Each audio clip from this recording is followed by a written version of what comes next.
In my last lecture, we looked at an example where all of the forces acting upon an object cancel each other out.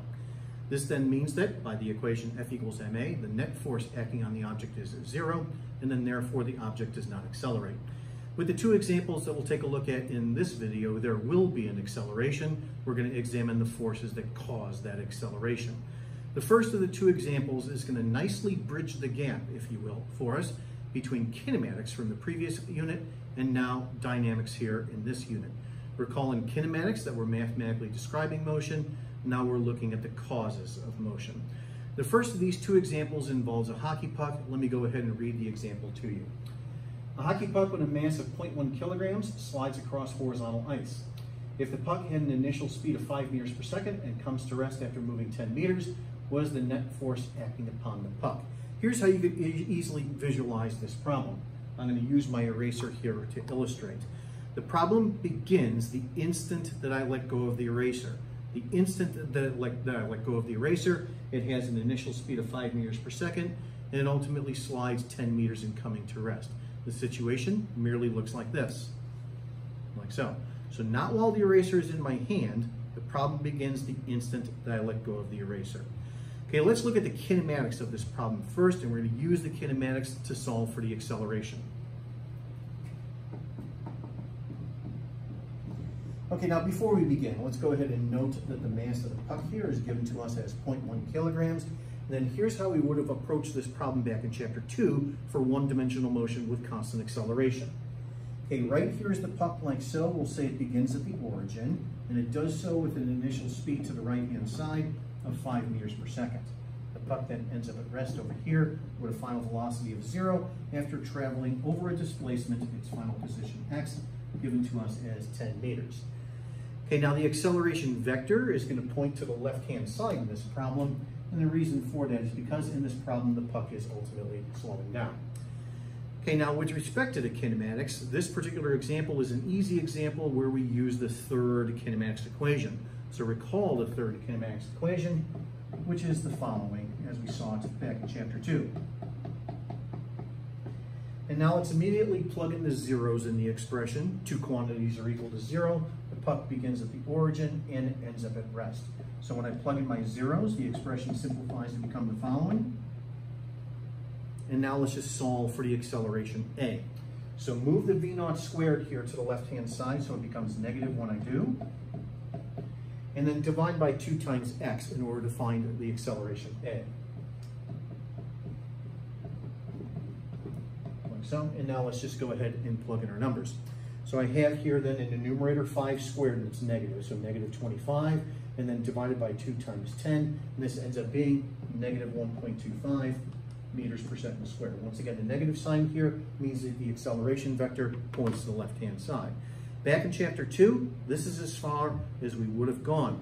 Back in chapter 2, I never said a word about what causes all of this. Now that's what we take a look at here when we examine the dynamics. We look at the forces that are acting upon the hockey puck. Okay, let me do some erasing here. Here, of course, we're going to keep this value here of the acceleration.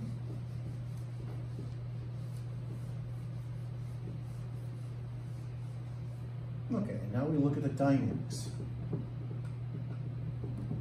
So take a look at the eraser here to illustrate once again. After I let go of it, like so, after I let go of it, how many forces are acting upon the eraser? There are 3. They are the following. First of all, vertically, we of course have the weight, mg straight downwards, but then also from the desk, in the case of my eraser, we have the normal force upwards, like so. Recall where the normal force comes from. It's a consequence of Newton's third law. So gravity causes the hockey puck to press down on the ice, therefore the ice presses back upwards. Same thing acting upon the eraser as well. That's the normal force, which we write as capital N. Now there is no acceleration in this vertical direction. So then therefore what happens to these two forces? They cancel each other out. The normal force is equal to the object's weight. However, in addition to those two forces acting upon the eraser, for example, what is the third force that acts upon it after I let go of it? That's, of course, the force of friction. It opposes the motion. So if the eraser is sliding to the right-hand side, the force of friction, which is usually denoted as small f, points to the left-hand side like so. Just to clarify, after I let go of the eraser, there is no force acting on the eraser to the right-hand side. We only have the force of friction acting horizontally. This is then what gives us the acceleration to the left-hand side, like so. And now we add up the forces horizontally by using F equals ma. In this case, there's only one force, and that's the force of friction. So the force of friction is equal to the net force horizontally, mass times acceleration. And at this point, I just plug in my numbers to complete the problem. What I do, I'm going to ignore the negative sign associated with the acceleration vector. The reason for that is because the negative sign merely indicates that the acceleration vector points to the left-hand side. We now know, of course, what causes that, and that's the force of friction. So let's just go ahead and calculate the magnitude.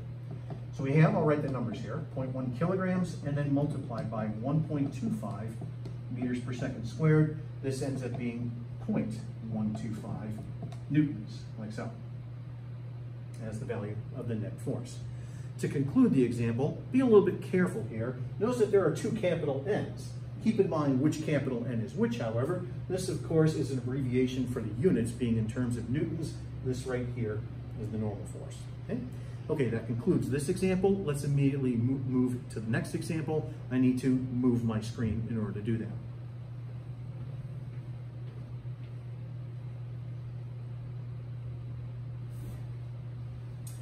Okay, this is an example involving an elevator. Let me go ahead and do some erasing here before we get to it.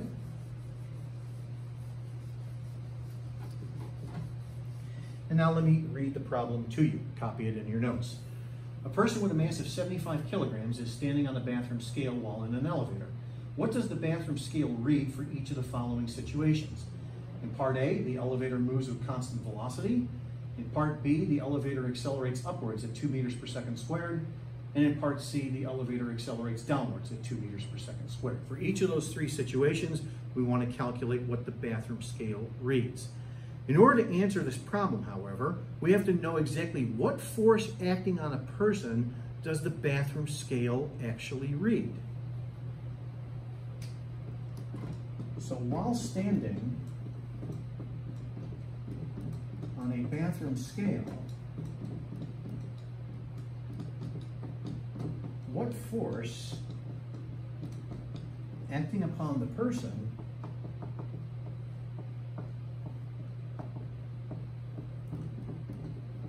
is read by the scale?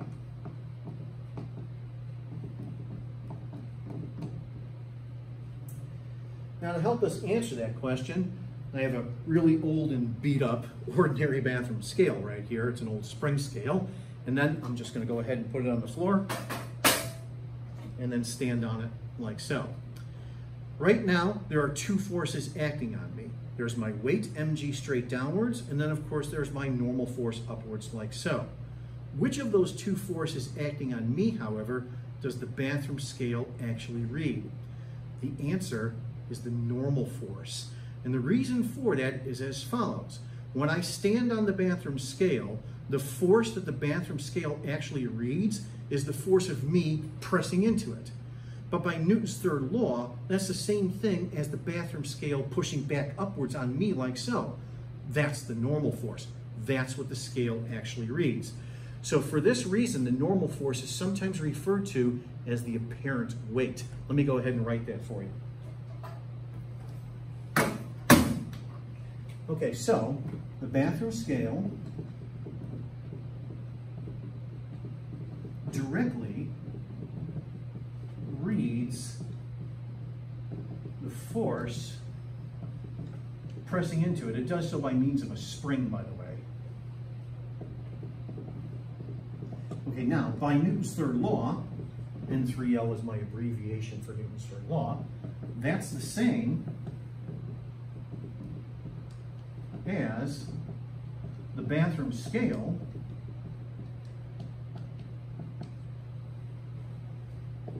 pushing back upwards upon the person.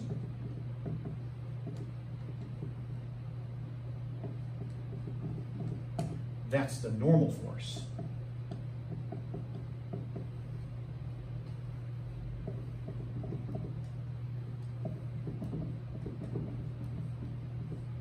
So for this reason, the normal force is sometimes referred to as the apparent weight.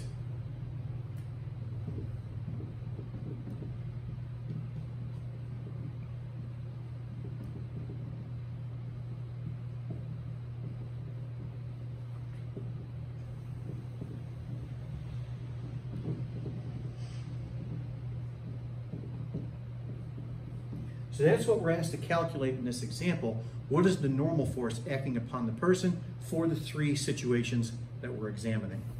Okay, let me go ahead and erase this here. Make sure, of course, that you can pause the video if necessary to copy this information down.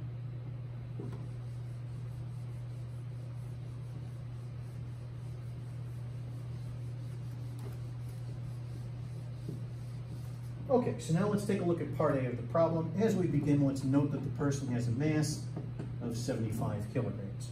Okay, here's an easy situation to depict. We have, for example, the elevator like so. Here's our person, and the person is standing on the bathroom scale. Now, it does say that the elevator moves at a constant velocity. Therefore, the acceleration is equal to 0. Does it matter if the elevator is at rest, moving upwards at constant velocity, or moving downwards at constant velocity? No, it doesn't. And the reason for that is because remember that there is no physical difference between an object at rest and an object moving in a straight line at a constant speed. Those situations are each at a constant velocity. Therefore, the forces acting on the person cancel each other out.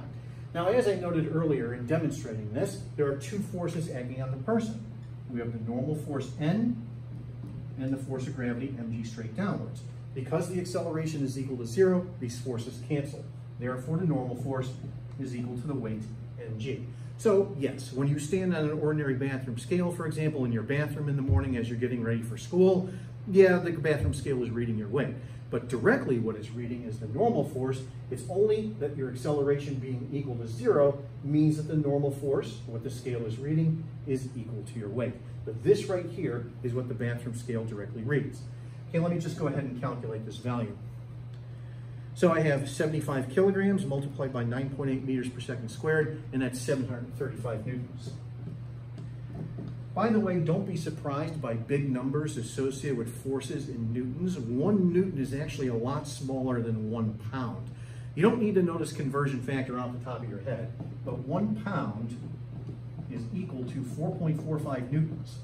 So if I divide this value here by 4.45 newtons per pound, this then means that the person weighs 165 pounds. So just to give you some context here in terms of the amount of weight that the person has.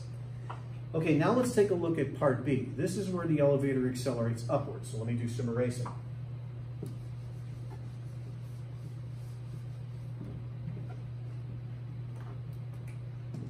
Okay, let's draw upon your own experience here as we begin. The elevator is accelerating upwards like so with a value of 2 meters per second squared. So you've all presumably been in an elevator before. You walk into the elevator, the doors close, the elevator begins to accelerate upwards. What do you feel when that happens? You feel yourself get pressed into the floor a little bit. So then therefore, if you were standing on the bathroom scale when that happened, would you then have a bathroom scale read a value that's equal to, less than, or greater than your actual weight? Obviously, it's going to be greater than your actual weight. That's what we want to calculate here.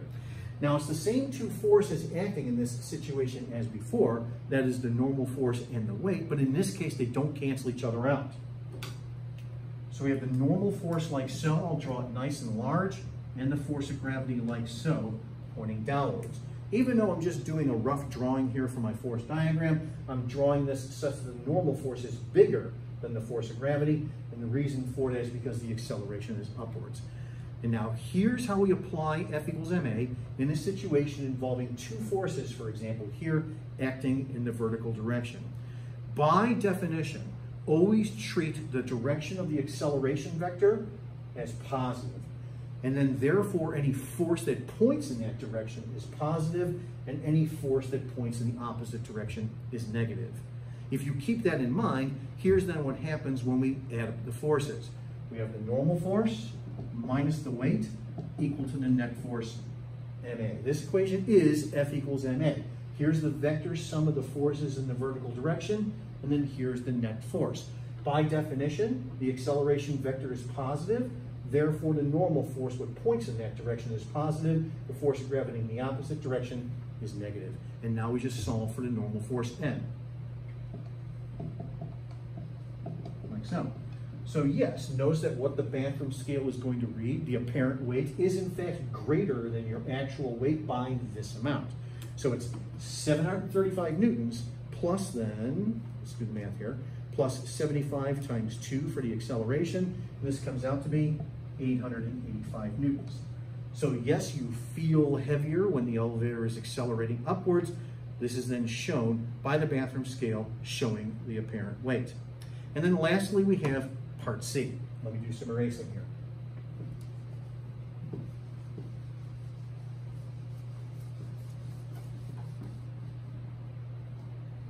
Okay, now for part C, now the elevator is accelerating downwards at 2 meters per second squared. So let's draw upon your own experience here as we begin part C. You go into an elevator, the doors close, and now the elevator begins to accelerate downwards. What do you feel when that happens? Well, you feel yourself being a little bit lighter. So then therefore, if you were standing on an ordinary bathroom scale when this happened, this then means that the scale will read a value that is less than your actual weight. Okay, same force diagram as before, but now in this case, the force of gravity downwards in the same direction as the acceleration has to be larger than the normal force upwards. Like so. Once again, this is just kind of like a rough qualitative diagram, but I am showing through the diagram that the force of gravity in the same direction as the acceleration is bigger than the normal force. And now here's how we add up the forces in this case. Once again, think of the direction of the acceleration vector as positive. Therefore, any force vector that points in that same direction is positive. Any force vector that points in the opposite direction is negative. Therefore, when I add up the forces, I end up with the following as the equation F equals ma. And now we solve for the normal force N. So to solve for the normal force N, switch these two terms here algebraically, like so. And now, yes, if you were standing on the bathroom scale in this situation, the bathroom scale would read a value that is less than your actual weight by this amount. So then therefore the answer is, first of all, mg, 735 newtons, minus then 75 times 2. And this ends up being 585 newtons, like so. Okay, to conclude this problem, however, let's look at a couple of other situations here in part C if the acceleration was different values than, say, 2 meters per second squared. For example, let's say the acceleration downwards was not 2 meters per second squared, but was instead 9.8 meters per second squared. What would happen in that situation?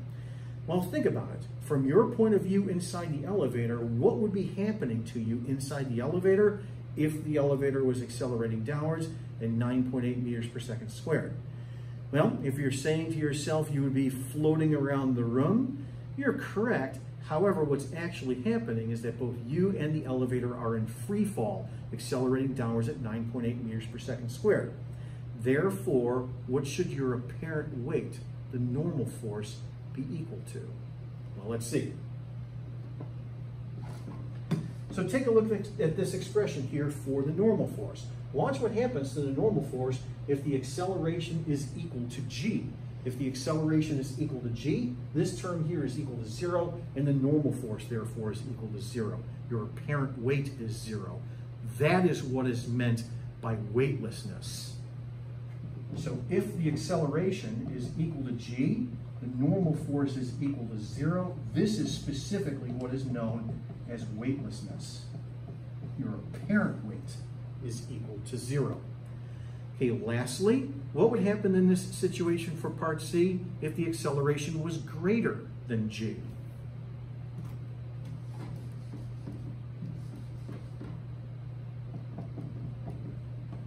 Well, if the acceleration was greater than g, then notice that the normal force here is a negative number. So if the normal force is a negative number, does it still point upwards on our force diagram? No, it points in the negative direction. It points downwards. The diagram then therefore looks like this. You have both the normal force and the force of gravity pointing upwards, like so. So where would you be in the elevator if it was accelerating downwards at a value greater than g? Well, you would be up on the ceiling, and the normal force vector would be pointing downwards like so. If you're having trouble picturing this, I can actually demonstrate this very easily. What I'm going to do is take the eraser, think of this as you inside the elevator, and then here's the ceiling of the elevator. We'll use my hand. What I'm going to do is I'm going to accelerate my hand downwards at a value greater than g. Watch what happens when I do that. Like so. Notice that the normal force acting on the eraser pointed in the downwards direction. Okay, that concludes this portion of the lecture.